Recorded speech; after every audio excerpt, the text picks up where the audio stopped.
박우복 시인의 시 얼마나 아름다운 12월인가를 읽으면서 우리 12월 첫째 주일 대림절 둘째 주일 말씀을 시작하려고 합니다. 한 해의 끝에 서면 나이를 더하는 것이 아니고 새해를 맞는 것이다. 한 해 끝에 서서 아픈 기억을 지워버리듯 얄팍한 우리의 나이도 지워버리자. 애당초 시작하면서 빈손 하나만 가지고 인생을 엮어갔듯이 다시 한번 어깨를 펴자. 우리에게 12월의 모습이 얼마나 아름다운가. 침몰하는 시간이 아니고 희망찬 내일을 바라보는 가장 높은 전망대처럼. 사랑하는 성도 여러분, 이 세상에는 두 종류의 사람이 있습니다. 한 종류의 사람은 과거의 추억을 먹고 사는 사람입니다. 또 한 종류의 사람은 미래의 비전을 먹고 사는 사람입니다. 여러분 어떤 사람이십니까?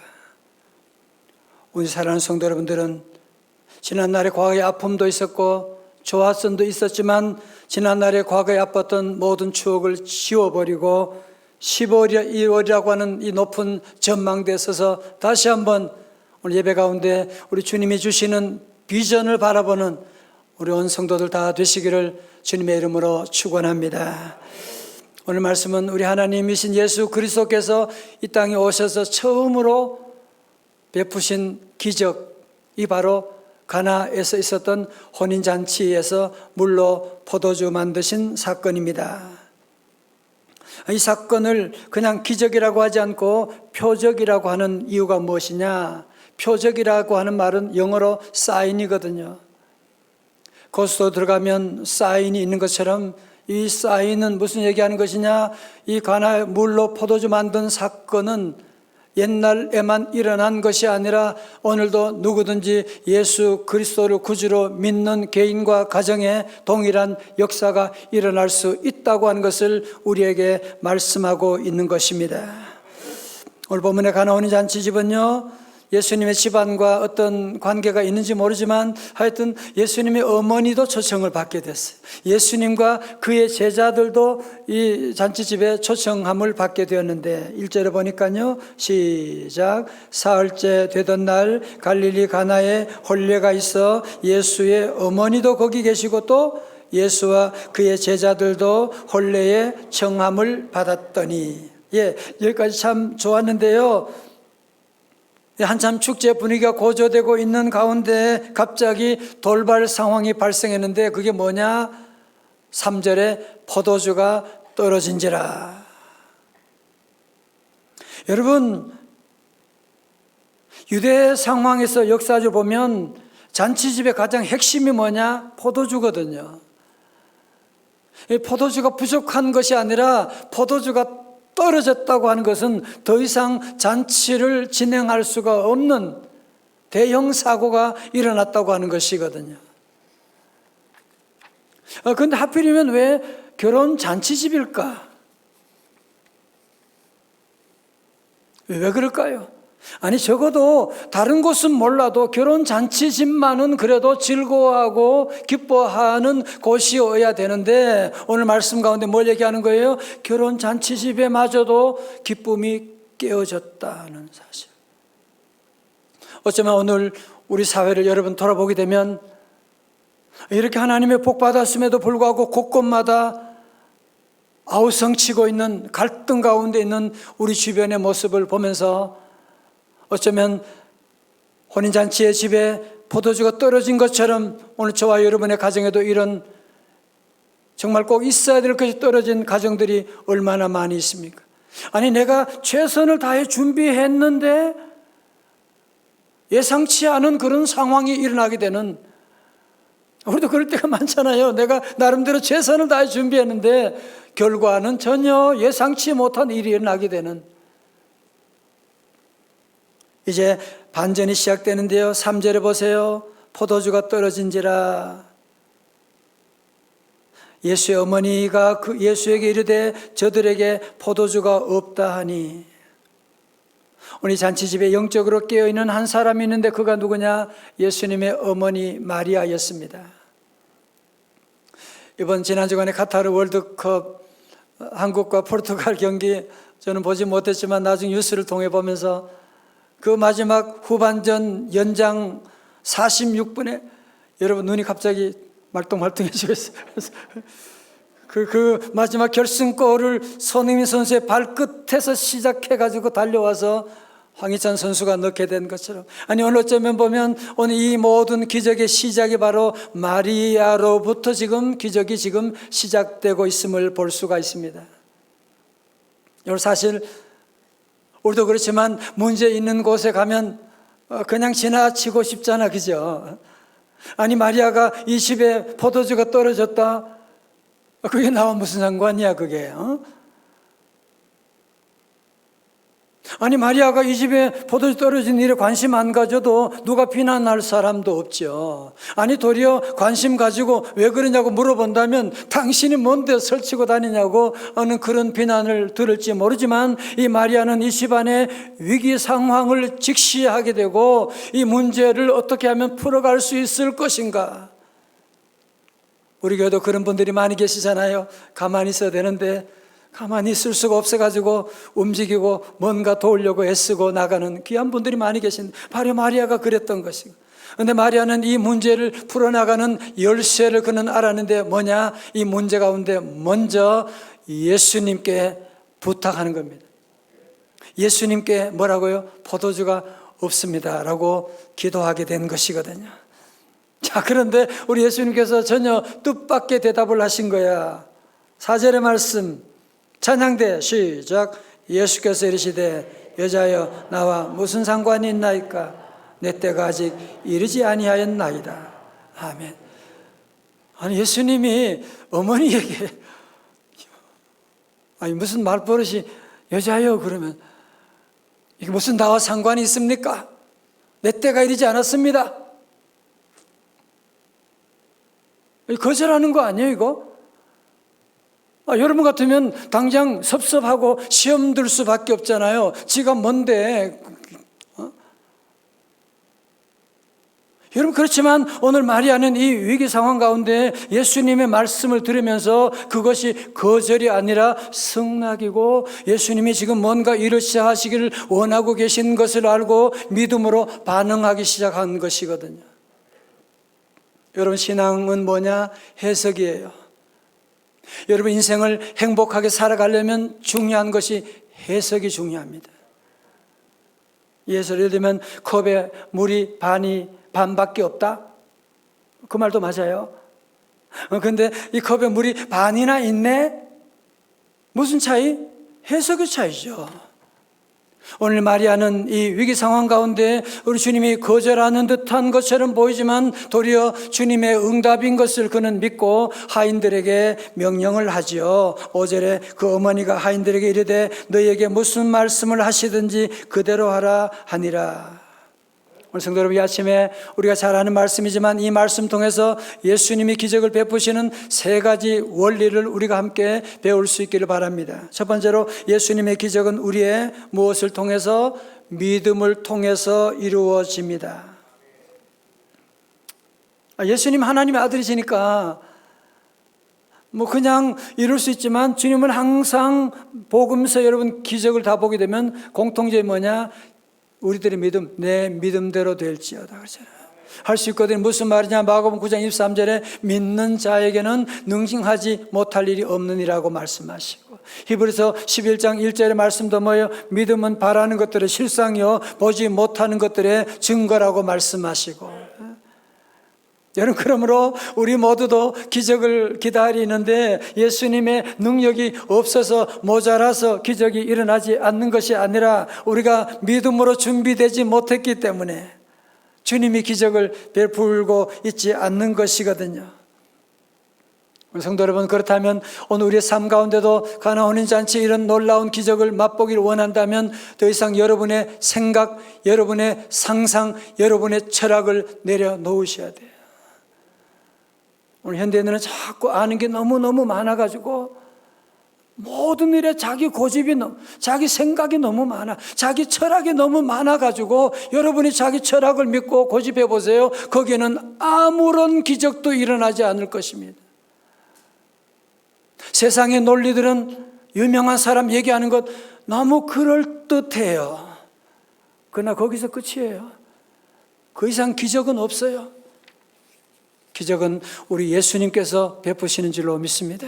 기적은 예수님 말씀에 있는 줄로 믿습니다. 그래서 우리 예수님께서는 이 기적의 재료로 저들의 믿음을 사용하셔서 믿음에 반응하는 자들 통해서 기적이 시작되는데요. 6절의 말씀 같이 읽어볼까요? 시작. 거기에 유대인의 정결 예식을 따라 두세 통 드는 돌 항아리 6이 놓였는지라.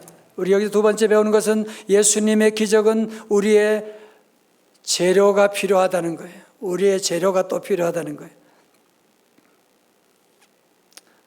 여러분, 예수님은 하나님의 아들, 능력의 주님이시니까 만약에 물로 포도주를 만들기 원하신다면 알아차차차 하고 기압을 넣어가지고 한순간에 바꿀 수도 있는, 그건 마술사들이 하는 것이고요. 자, 우리 한번 보세요. 여러분, 예수님 당시에 있었던 돌 항아리의 모습이 있어요. 여러분, 예수님 당시에 돌 항아리의 모습이 있는데요.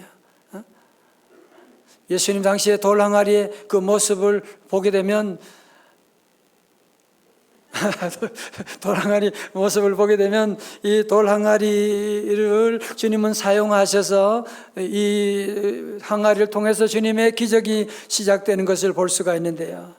여러분, 그래요. 예수님은 베스다 들녘에서 그 5천 명이나 넘는 많은 사람들 기적을 베풀 때도 뭘 가져오라고 그랬어요? 있는 게 뭐냐? 보리떡 5개, 물고기 2마리를 가지고 가니까 그 재료를 통해서 주님이 기적을 베푸시고, 엘리사 선자도 어떻게 해요? 빈 그릇을 가져오라 그랬어요. 그리고 그 그릇을 통해서 기적을 베푸시게 된 것이고, 이게 뭐예요? 우리가 드리는 헌금입니다. 우리가 정성껏 드리는 작은 예물이지만 주님은 그 예물을 통해서 세계 선교의 역사를 이루어 나가시는, 그래서 주님은 우리의 작은 재료들, 주님은 모세 보고 네가 가진 게 뭐냐? 지팡이밖에 없는데 오케이, 그 지팡이 가지고 기적을 행할 것이라고 말씀해 주셨고, 우리 교회가 이제 10년째 지금 사랑 나눔 박스를 지금 하고 있거든요. 작년에 어떤 분이 전화를 해가지고 교회에서 이런 것도 합니까? 그러면서 너무너무 감사하다고 교회로 연락이 온 그런 분들 계시고, 우리가 정성껏 모아드리는 작은 선물인데 그분들은 너무 기쁘게 받고, 우리가 작년에도 풍동 사랑 상품권, 코로나로 무너져가는 소상공들을 살리기 위해서 여러분들이 드리는 그 예물 헌물을 통해서 하나님 이 땅에 아름다운, 우리 풍동 아름다운 일산의 나라를, 동네를 만들어 주셨지 않습니까? 둘째로 예수님의 기적은 우리의 순종을 필요로 합니다. 뭐요? 순종이요. 7절입니다. 시작. 예수께서 그들에게 이르시되 항아리에 물을 채우라 하신즉 아귀까지 채우니. 여러분, 여기에 한 항아리는 약 100리터 정도 된대요. 그러니까 6개의 항아리니까 600리터가 되는 거예요. 600리터면 얼마나 될까 제가 계산을 해봤어요. 보통 생수통에 가져오는 그 생수 한 통이 보니까 18.9리터래요. 그러니까 여러분, 그런 생수통이 무려 한 35개 정도 있어야 되는. 아니, 그리고 여러분이 아시는 것처럼 이 사막 기후에 물이 귀한데 물을 어디서 그렇게 많이 가져올 수가 있습니까? 아니, 우리 같으면 어디서 그렇게 많은 물을 가지고 올 수 있는데요? 아니, 왜 물을 그렇게 가져오라고 하는데요? 그렇게 우리가 따지고 물을지 모르는데, 예수님께서 오늘 본문의 말씀 여러분 잘 보세요. 그들에게 이르시되 항아리에 물을 채우라 그러셨거든요. 근데 그 하인들은 어떻게 했다고요? 어디까지 채웠다고요? 아귀까지 채우게 되는, 가득 채우게 되는, 넘치도록 채우게 되었다고 하는 사실을 우리에게 말씀하고 있습니다. 정말 너무 순수한 그 믿음, 순종하는 믿음 감동이지 않습니까? 그죠? 아마 우리에게 말씀하신다면 우리 가운데는 물을 채우라고 하면 아마 우리 안에 한 3가지 정도 반응이 있을 텐데, 어떤 사람은 그냥 어디서 물을 가져와서 그냥 적당하게 채우고 채웠는데요. 그런 사람에게는 적당한 기적이 나타날 거예요. 어떤 사람은 물통 들고 왔다 갔다 하고 말하고 다른 사람 시키고 그러다가 자기는 아무것도 안 하고 그러면 아무런 일도 일어나지 않아요. 오늘 본문에 등장한 이 하인들은 어떻게 했다고? 주님께서 물을 채우라고 하니까 저들은 아무런 반발도 하지 아니하고 주님의 말씀에 순종해서 어디까지? 아귀까지 채우는 거예요. 가득 차게 채우는. 저는 이 말씀 무슨 말인지 알아요. 우리 명성제일교회 성도들 함께 목회하며 늘 행복한 것이 저는 늘 조금 붙어요.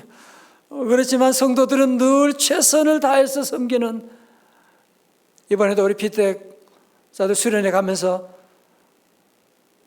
장로님들이 커피 사라고 돈을 주고, 안수 집사회에서 김밥 준비해 가지고 주시고, 권사회에서 간식 준비해 주고, 저는 그런 얘기 하지 않아요. 그러나 자발적으로 이런 섬김의 자리를 통해서 하나님께 영광 돌리게 되는 너무너무 아름답지 않습니까? 그렇습니다. 우리 주님께서는 저들의 적극적인 순종을 통해서 놀라운 기적의 역사가 시작되고 되는데요. 8절의 말씀 같이 읽어요. 시작. 이제는 떠서 연회장에게 갖다 주라 하심에 갖다 주었더니.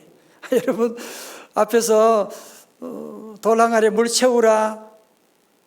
네, 그것까지는 물론 힘들지만 그것까지는 할 수가 있을 것 같아요. 물 채우라고 하니까. 그런데 그 물은 무슨 물이에요? 손 씻는, 발 씻는 물이라니까요. 그런데 지금 이 물을 누구에게? 연회장에게, 셰프에게 갖다 주라고 하는 거예요. 아니 지금 연회장에게는 뭐가 필요해요? 지금 포도주가 필요한데 이런 구정물을 갖다 주었다가 뺨이나 한 대 맞고 말이죠. 여러분 저들 마음에 얼마나 갈등이 심했겠어요. 아니 이 구정물을 갖다, 저들은 많이 갈등했을 거예요. 고민했을 거예요. 그렇지만 저들은 주님의 말씀이기 때문에 상식에 맞지 않지만, 이성에 맞지 않지만 순종함으로 주님께 말씀에 순종해서 연회장에게 물로 된 포도주를 갖다 주게 된 것 아닙니까? 성도 여러분, 우리도 믿음 생활하면서도 참 때로는 이성에 맞지 않는, 내 경험에 맞지 않는 그런 일들 때문에 우리가 고민할 때가 얼마나 많이 있습니까? 여러분, 하인들의 위대함은 뭐예요? 우리 주님 말씀하시니까. 내가 지금 나는 모르겠어. 내 머리는, 내 이성으로는 받아들일 수가 없지만 주님의 말씀이니까 순종함으로 저들은 맹물이지만, 구정물 같지만 그것을 들고서 연회장에게 갖다 주게 되었다고 하는 사실. 여러분 그렇습니다. 우리가 할 일은 물을 포도주 만드는 게 아니에요. 우리가 할 일은 주님의 말씀 뭐든지 순종하고 나가면 우리 주님께서 기적은 주님이 베푸시는 거예요. 주님의 놀라운 상상하지 못하는 역사를 여러분의 가정에도 시작하실 줄로 믿습니다.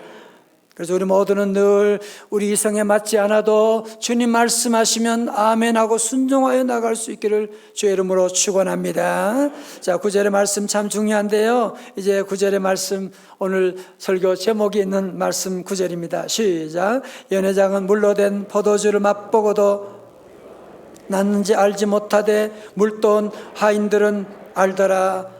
연회장이 신랑을 불러. 아멘. 여러분 본문 자세히 보게 되면 예수님께서 포도주를 갖다 주라고 하지 않았거든요. 물을 갖다 주는 거예요. 그냥 맹물을 들고 지금 연회장에게 가고 있는 겁니다. 그런데 연회장이 그 물을 맛보고서 물로 포도주가 된, 세상에, 아니 연회장은 포도주 전문가잖아요. 맛을 보면 알잖아. 아니 이게 어디서 어떻게 이런, 너무너무 놀라는, 어떻게 이런 포도주를 그동안 두었다는 말이에요. 어떻게 된 것이냐.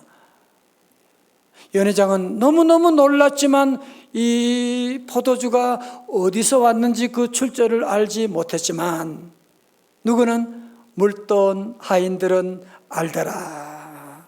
할렐루야. 연회장은 포도주 맛은 봤지만 또 연회장뿐 아니라 그곳에 있던 많은 하객들은 포도주 맛을 보고서 이야 이거 맛있다라고 즐길지 모르지만 저들은 그 포도주가 어디서 왔는지 그 기적이 어디 시작된 저들은 알지 못했지만 물도 온 하인들은 어쩌면 저들은 포도주 맛도 못 봤을 거예요. 그죠?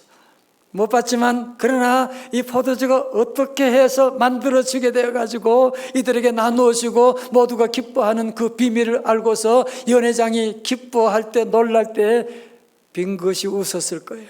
나는 알지. 웃고 있었을 거예요. 성도님, 저는 오늘 특별히 본문에서 물돈 하인들은 알더라, 이 말씀을 오랜 동안 묵상하고 기도하는 가운데 너무 큰 감동이 밀려오는 거 있죠.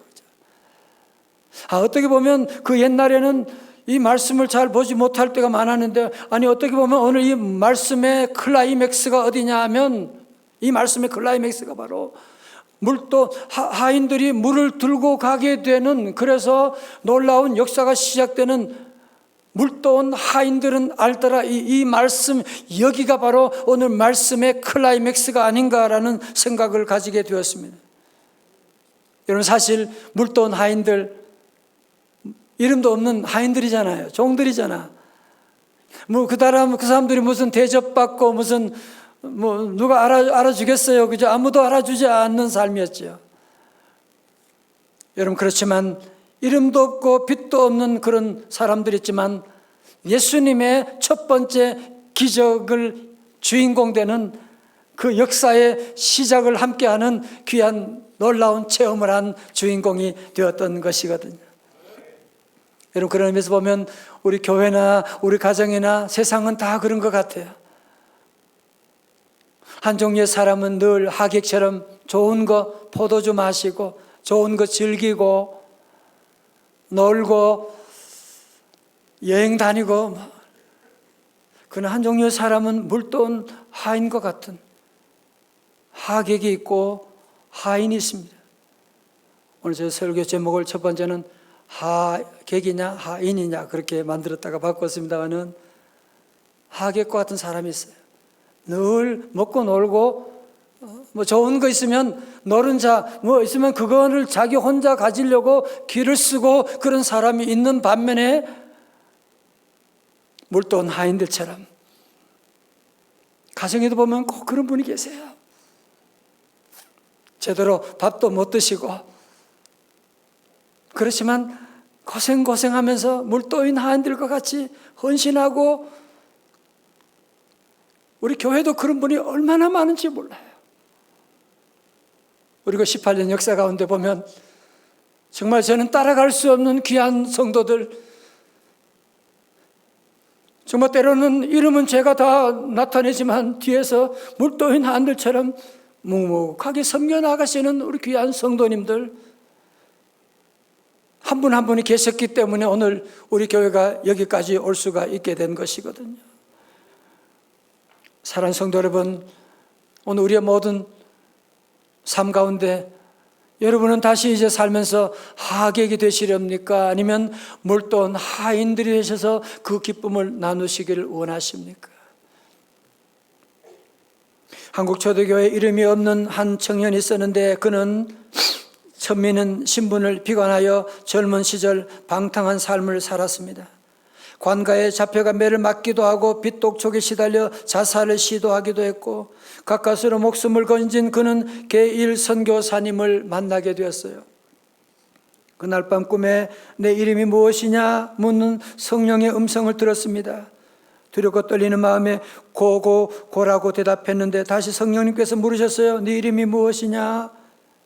그는 내 이름은 고가고요, 싸움꾼, 술주정꾼, 망나니 올시다. 누구신지 모르지만 저를 용서해 주세요 라고 울며 대답했습니다. 그러자 흰옷 입은 사람이 몸을 치면서 이제부터 너는 내 아들이다 라고 말하고 사라졌어요.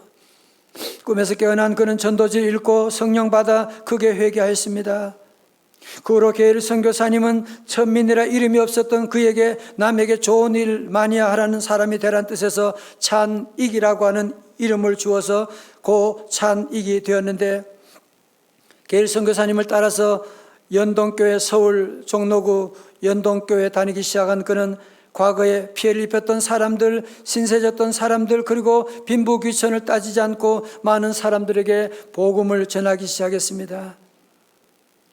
이 하인으로 말미암아 연동교회가 그때부터 부흥이 일어나게 되는, 여러분, 그래서 서울 종로구 연동교회의 첫 번째 장로가 누구냐? 바로 이 천민, 이름도 없던 사람 고찬익이라고 하는 사람이 바로 연동교회 장로가 되고, 이 당시 당회장 목사님이 바로 게일 선교사님이셨던 것입니다. 게일 선교사님께서 물도원 하인처럼 정말 그 버려진 인생 천민이지만 그를 돌봐주고 사랑해주고, 그래서 믿음 안에 그가 고찬익이라고 하는 위대한 장로님이 되고, 고찬익이라고 하는 사람은 천민이지만 늘 곳곳마다 다니며 물도원 하인처럼 늘 순종하고 나가서 오늘의 연동교회 부흥의 초석을 이루게 되었다고 하는 사실입니다. 사랑하는 성도 여러분, 우리 교회 구석구석에도 물도원 하인들과 같이 너무너무 많은 분들이 계세요. 요즘은 다 직장 생활하잖아요. 맞벌이 부부들이 많잖아, 그죠? 요즘 청년들도요, 취업 준비하랴 직장 가서 초년생인데 우리 교회 구석구석에 우리 청년들이 얼마나 많이 헌신하고 있고, 많은 분들이 교회 학교에서 내 자녀를 볼 시간도 없지만 남의 자녀들 믿음 안에 양육하는 분들, 찬양대로 식당에서, 카페에서, 방송실에서 토요일마다 화장실 청소하고, 여러분 이 큰 건물을 이름도 없이 빛도 없이 청소하는 분들이 또 계세요. 새벽마다 반주하시는 분, 전도하시는 분, 복음 전하는 우리 귀한 성도님들이 계셔서 오늘까지 우리 교회가 오게 되었고, 성도 여러분, 우리 삶 가운데도 오늘 이 말씀을 듣고 우리 성도들은 결단해야 됩니다. 내가 앞으로 포도주 많이 마시고 잘 노는 하객이 될 것이냐, 아니면 내 삶에 예수님처럼 물도원 하인들과 같은 삶을 살아갈 것인가. 오늘 말씀을 결론 맺으며 우리 두 가지를 우리 기억할 수 있게 바랍니다. 첫 번째로, 여러분의 삶 가운데 지금 가나 혼인잔치집만이 아니라 우리 집에도 포도주가 끊어졌는데요, 우리 집에도 행복이 다 떠나갔는데요, 우리 집에도 지금 재정이 바닥이 났는데요, 우리 집에 지금 건강이 이제는 다 질병 가운데 있는데요, 여러분 자녀 이제는 끝났다. 아닙니다. 오늘 이 말씀은 사인이라고 말씀드렸잖아요. 표적이라고 말씀드렸잖아요. 오늘 저희 집안도 마찬가지고, 예수님 모시고 여러분이 주님 모시고 순종하고 나가면 여러분의 가정에도 다시 물이 변하여 포도주가 되는, 저주가 변하여 축복이 되는, 질병이 변하여 건강함이 되는, 막내 하나님 같은 자녀라고 할지라도 축복의 자녀가 되는 놀라운 역사가 시작될 줄로 믿으시기를 축원합니다. 두 번째로, 우리 성도들은 예수님 믿는 성도들이잖아요. 예수님이 하신 그 뒤를 따라 이름도 없이 주님 빛도 없이 우리 주님은 십자가의 길을 걸어가셨는데, 물도원 하인들은 알더라. 다른 사람 모르지만 물도원 하인들이 아는 그 기쁨 있잖아, 그죠? 찬양을 듣는 기쁨도 있지만 찬양하는 기쁨이 또 있지 않습니까? 섬기는 그 받는 기쁨도 있지만 섬기는 기쁨이 얼마나 큰데, 여러분 우리 교회만이 아니라 여러분의 가정에서도, 집안에서도, 회사에 가서도 안 알아주면 어때? 월급 적게 주면 어때? 하나님이 아시는데, 하나님이 나와 함께 하는데, 어디 가든지 물도원 하인들처럼 조용히 곳곳마다 물이 변하여 포도주가 되는, 어느 누가 알아주지 않아도 예수님이 계시잖아요. 주님의 손잡고 물이 변하여 포도주를 만드는 기적의 삶의 주인공 되시기를 주님의 이름으로 축원합니다. 이번 12월에 다시 한번 예수님과 함께 새로운 축제를 시작하시기를 주님의 이름으로 축원합니다. 오늘 말씀에 나오는 하인들만이 아는 행복이 있어요. 하객들은 전혀 알 수 없는 행복인데 너무 아름다운 좋은 찬송 함께 하기를 원합니다. 행복이라는 찬송인데요, 이 찬송은 우리가 잘 아는 찬송 있잖아요. 그 많이 불렀던 은혜, 당연한 것 아니라 은혜였어. 그 찬송 부르는 그 만드신 손경민 목사님이신데 우리가 한번 꼭 모실 거예요. 근데 그 목사님이 만든 찬송의 제목도 행복이에요. 아마 처음 듣는 분 계시긴 한데 조금만 들으면 여러분이 금방 따라할 수 있고 가사가 참 너무 좋아요. 화려하지 않아도 정결하게 사는 삶. 화려하지 않아도 하인이 그잖아. 가진 것이 적어도 감사하며 사는 삶. 내게 주신 작은 힘 나눠주며 사는 삶. 이것이 나의 삶의 행복이라오. 찬양하시겠습니다.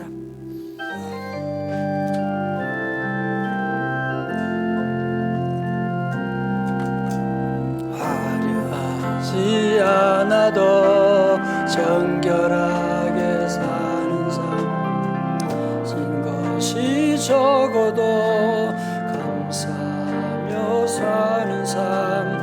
내게 주신 작은 힘 나눠주며 사는 삶. 이것이 나의 삶의 행복이라오. 눈물 날 일 많지만 기도할 수 있는 것. 억울한 일 많으나 주를 위해 참는 것. 비록 짧은 다른 삶 주 뜻대로 사는 것. 이것이 나. 여기 행복이 있는 거예요. 행복이. 이것이 행복. 할렐루야. 이것이 행복이라오. 세상은 알 수 없는 하나님 선물. 이것이 행복이라오. 하나님의 자녀로 살아가는 삶. 이것이 행복이라. 다 자리에 일어나시겠어요? 이것이 행복이라오. 세상은 알 수 없는 하나님 선물. 이것이 행복이라오. 하나님의 자녀로 살아가는 것. 이것이 행복이라오.